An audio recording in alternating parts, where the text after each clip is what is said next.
So, I'm Jasmeene, resident dramaturg. So I will be facilitating this Q&A. I see some familiar faces from the first session, so you know how this goes down.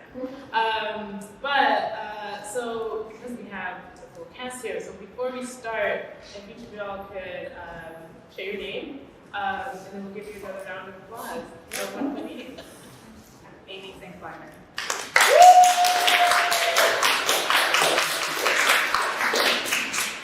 Hi everyone, I'm Sarah Marable.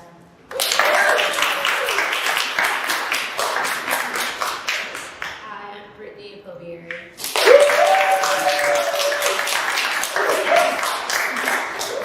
Hello everyone, my name is Josey. Hello everyone, my name is Magaly Colimon-Christopher. I'm not the actor, I'm the writer and director. I know the mask was on, sorry.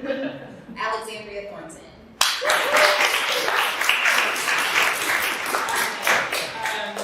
Beautiful, beautiful. So because these are new works, so there's life after this, and what really helps is just hearing what is resonating with you, what questions you have. So we're going to start with what resonates.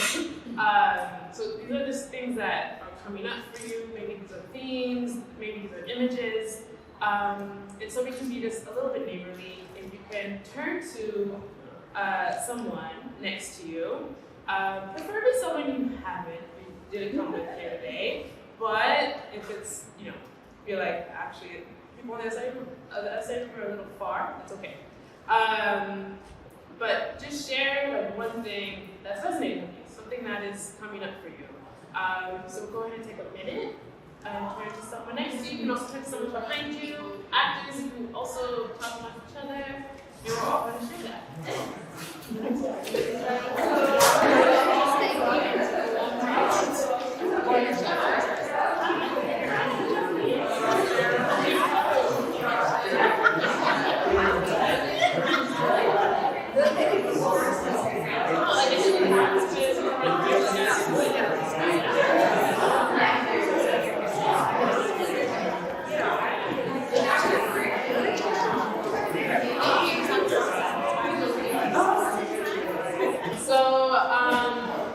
Let's start the conversation. What's resonating with you?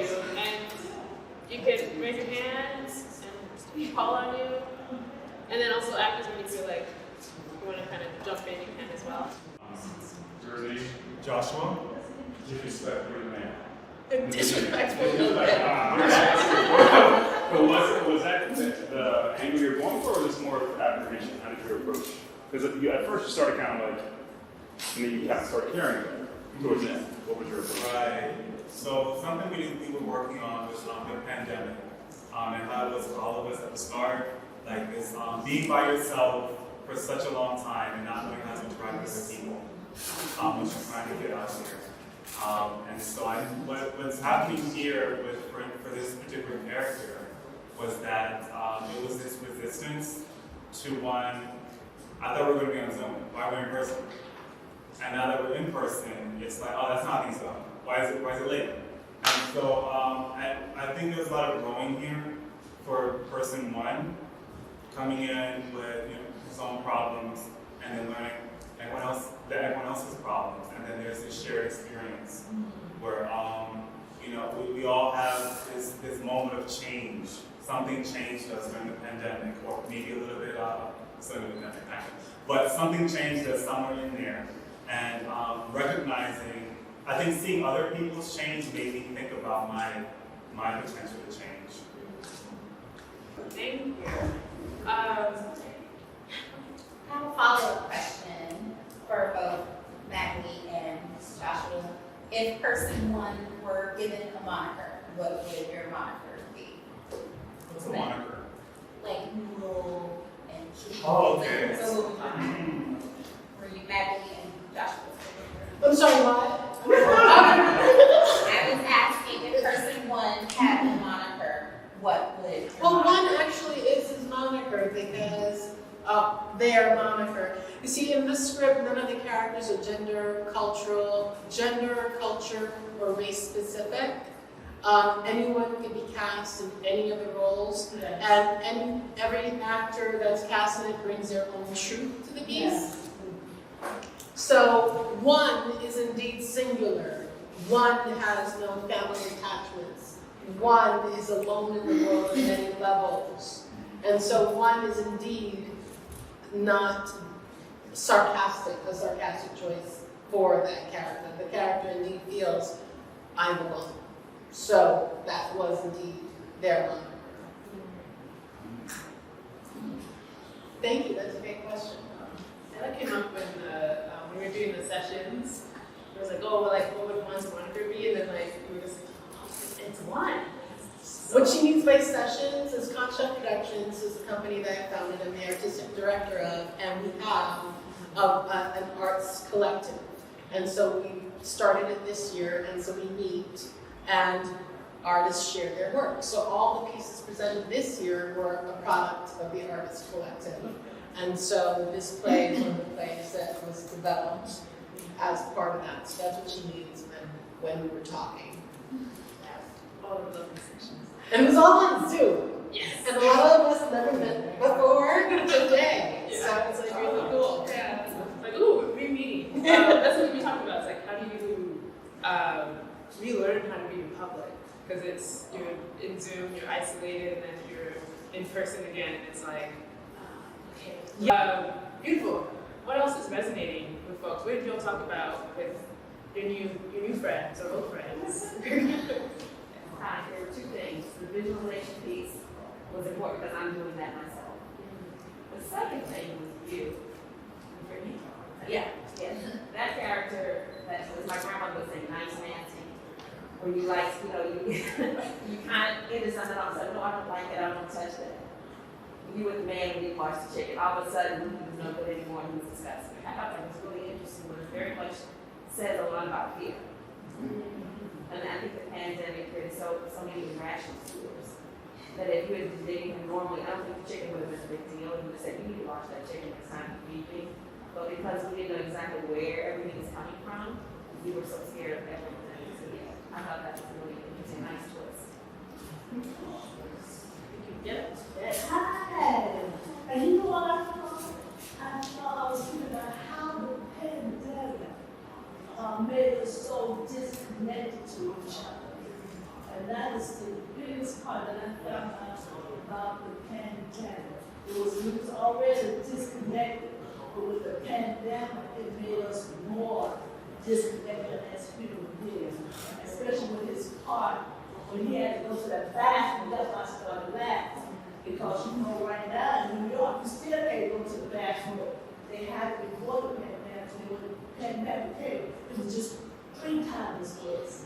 So it was so connected. Everything that they said and did is related to the pandemic. Even with her, with the cough, she never suspected that she had COVID. In the meantime, she's coughing, not thinking that everything is going on. And at the same time, she could have been passing on, not even thinking. And that happened. When people really didn't know about the pandemic, that's why a lot of people died, because they thought it was just sick. They didn't know. So it hit home really well. Really well. You're right. Thank you. I had another thought about your character. You were offered help and intimacy, you were kind of reduced to rejection. I found it very interesting. Because I think the next thing you're going to find out that you died and died alone. It seems like that's where it's going. It's just interesting that you did not want any help. You're willing to open up about yourself, but when help was offered from your friends now, whatever, and basically kind of move on. In your character. I have something. Something that stuck out to me in this play was that saying, you never know what people are going through, and then when you get that opportunity, and just thinking about, you may not get that opportunity for somebody to explain, this is why I'm this way, and just being a lot more understanding. That's really what it is. I'm kind of curious, actors, writing actor, were there any surprises that came up in the process of rehearsal meeting. You can go first, Josh. It was the character rotations, because we were rotated numerous times, and then it was finally set, so that was really surprising. Yeah, that was, yeah. So the first rehearsal, I gave them the script, so I'm like, I don't know who's gonna be who. And so our first rehearsal, they just read.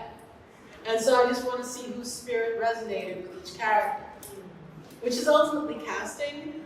Not that any of them didn't have a wonderful insight into each character, but it was just And I didn't know if, because we had an online meeting and a reading here, and I didn't know if I was going to switch it up for the in-person reading, right?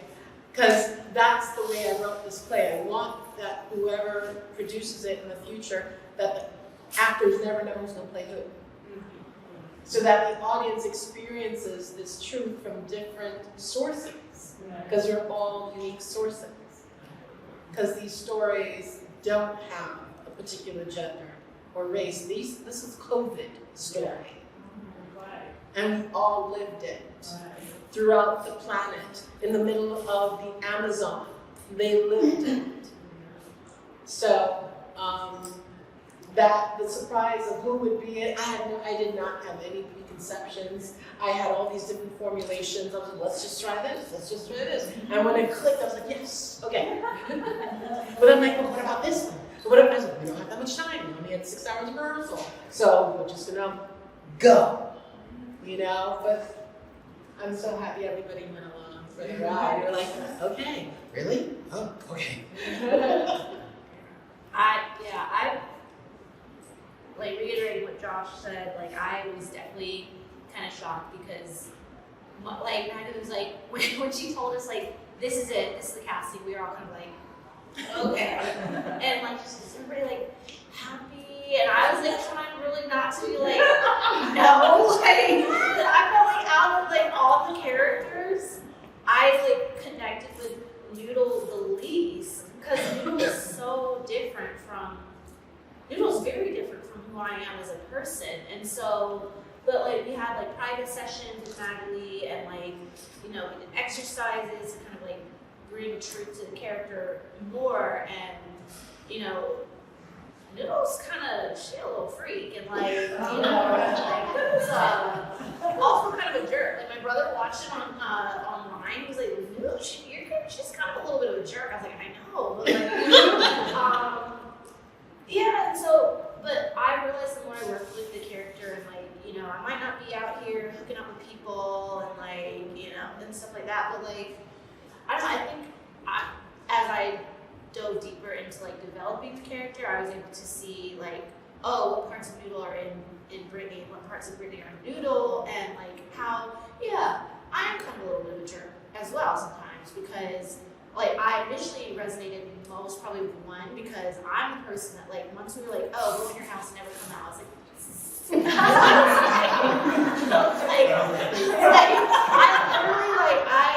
because people, oh, it's New York, it's dangerous, you know, you should have pepper spray, a taser. I considered getting that stuff for the pandemic. I was like, if you stand too close to me, I'm gonna zap you with pepper spray. Like, I'm not like, so like, I felt more kind of like one, like, Bless it. kind of like how one was like, oh, is everybody healthy and safe? Like, I, you know, like, I don't want to be here. But I felt kind of like, and I talked to Magaly about this, I felt kind of like Noodle was a little bit almost like the middle part of the diagram of both Blessed and One. And Noodle was trying to figure out what camp they wanted to be in. And I don't know if they ever figured that out by the end, but they were trying to like come to a middle ground and trying to reestablish who they were before the pandemic. And I feel like that's kind of what I'm trying to do, because I still don't like leaving my house. Like, and my job just made us go back in person, like just one day a week. But I already told my doctor, I was like, you need to ride me home, because I don't want to go any more than once a week. Like, I hate it. But then when I'm like in the office with my coworkers, and when I'm around people that I like, you know, my friends, I'm like, okay, this isn't so bad. I'm still alive. I'm not dead. Like,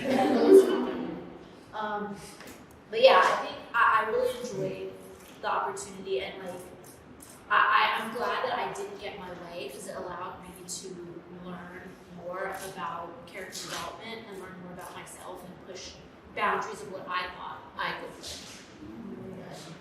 I want to get your thoughts. What do you think? You know, in the beginning when I first got cast Blessed, I didn't really think, I just on the journey of connecting with her, but like Brittney said, I'm the type of person at the beginning of the pandemic, I'm like, I don't gotta go nowhere. Oh my gosh, I am so happy to be at home. Like I don't gotta talk to nobody, I can conserve all my energy. We didn't know it was gonna be so long. So after it was like a year, I'm like, okay, like, this is, what's going on? And just in the past like year, getting back to work and starting to be out more, I never realized how much I missed human connection.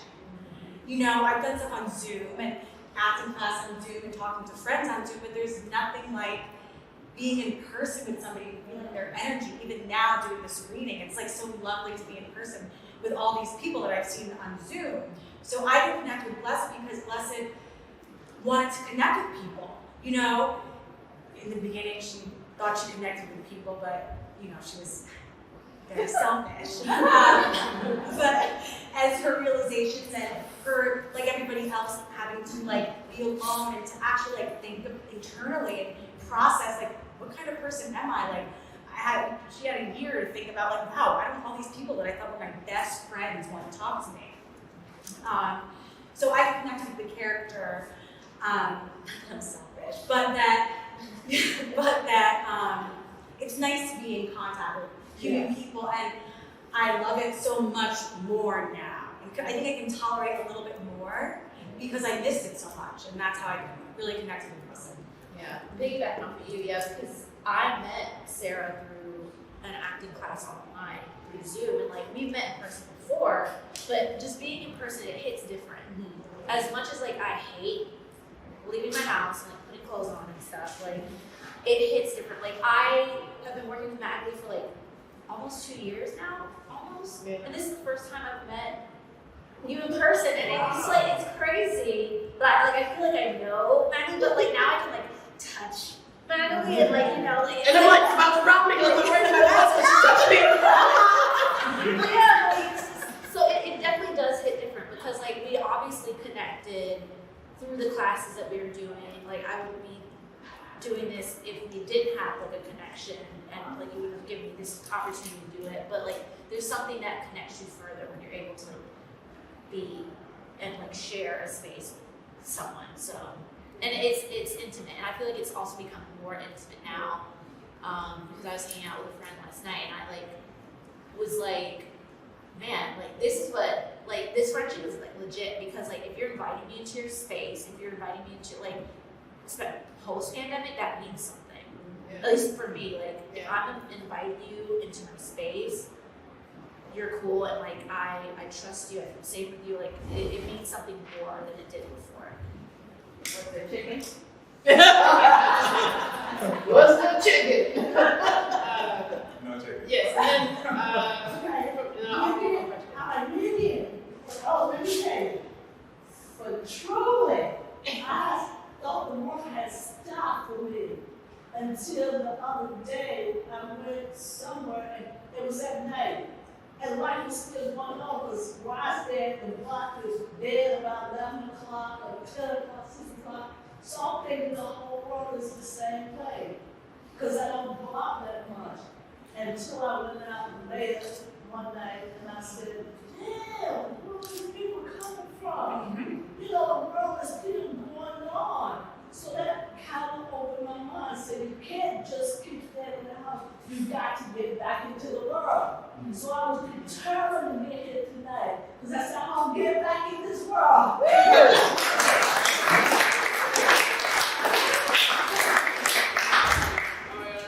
We are so happy you were here. Okay, so now let's shift to questions. So what are some questions that folks have that after the reading that you're thinking about, like a question that you can offer the actors or Magaly, I guess me, but everyone else. Yeah. What are some questions that you have? And then also Magaly can offer questions to the audience, things that you're thinking about as a playwright too, and kind of the next iteration. play next week? Is it finished? I don't know. I don't know. That's the great thing about being in the development stage, and that this play, as was shared when Alexandrea was reading stage directions, was a product of a workshop.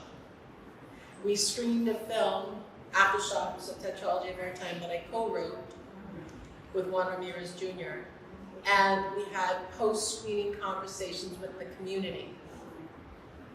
Jasmeene was one of the moderators of one of our conversations. And so the stories of these characters are loosely based on what the audience shared after the screening.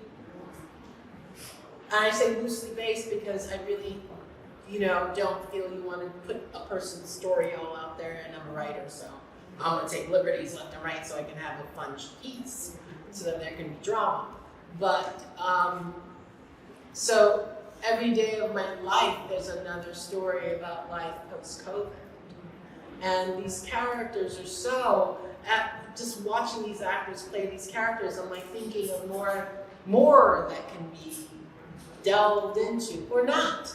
Because it's not so much that I want this piece to be a piece for the sake of it being a piece. I want it to be a piece to start these conversations, right? So it's kind of art for social change, more focused than it is focus on becoming the next Pulitzer Prize winning, whatever people go looking for. So the arts for social change is kind of at the core of why this piece is important for me.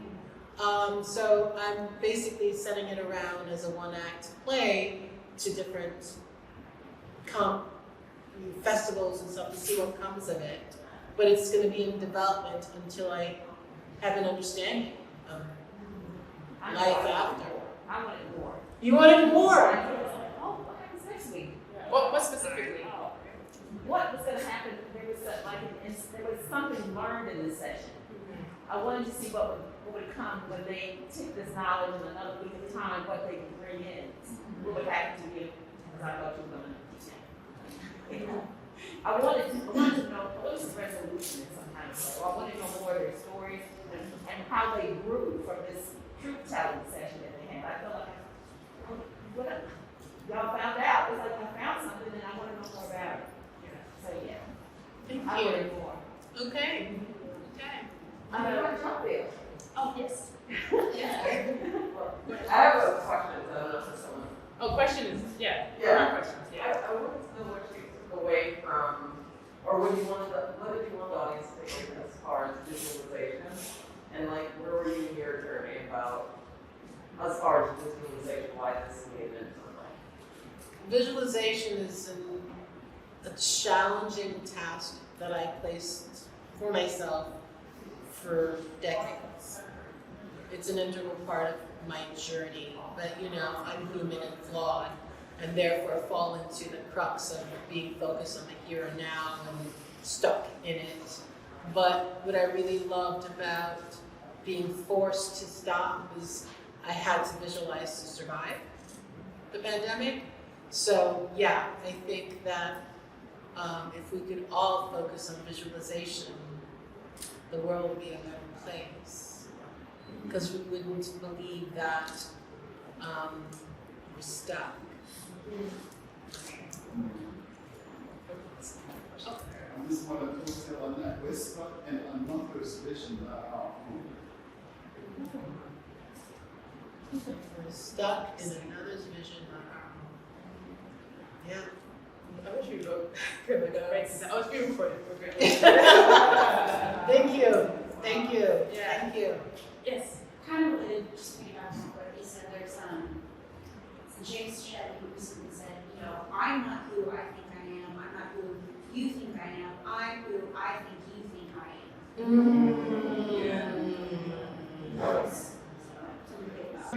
I am aware of time.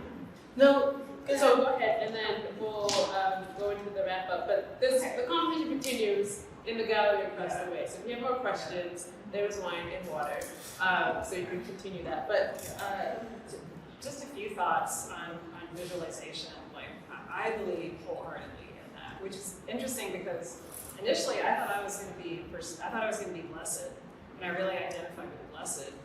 And so then when I got the therapist, I also was kind of like, okay. But then like the more I read, the more that I was like, oh, I totally get this. This is something I would say to somebody, but that part of it. But I absolutely think that that is real, and I love your comments about, all the comments you've made actually are really resonating with me, and I really believe we really need each other.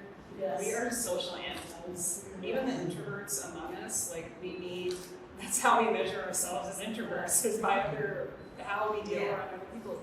Like we need each other. Yes. We are not meant to be isolated and alone. I mean, there are times when we all just want to like get together, but we need our rest and our peace, but we also need each other, and that's one thing that the pandemic really made me very, very aware of. And Magaly and I talked about how this play, she meant for anyone to be cast, like anyone can be cast in any one of these roles, and it would change based on, and I said to her, you could plunk this down anywhere in the world and take any 4 people and have them do these roles, and it would be this incredibly vibrant conversation. And it would touch on bodies, and it would touch on privilege, and it would touch on political systems and capitalism, it would touch on all these different things. And I love that you created this incredibly vibrant, flexible framework that we can do this with. I'm really grateful for that. And I will say one last thing is that I can't stand cats. No, I love cats, I really do. Just saying that. I had to totally fake that part.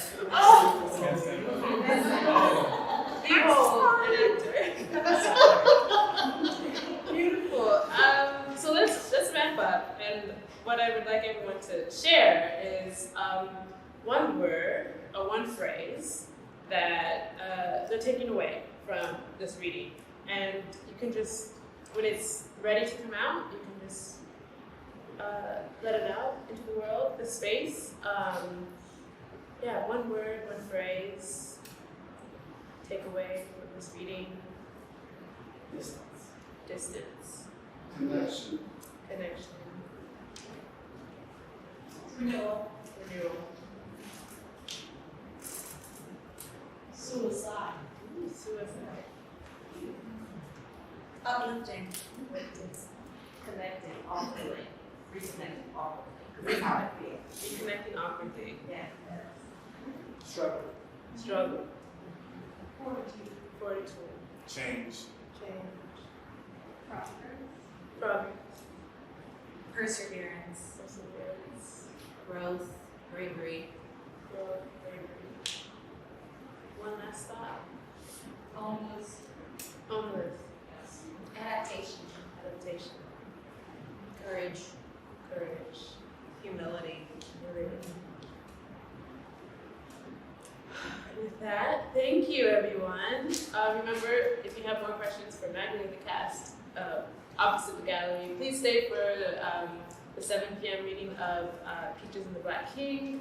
Thanks.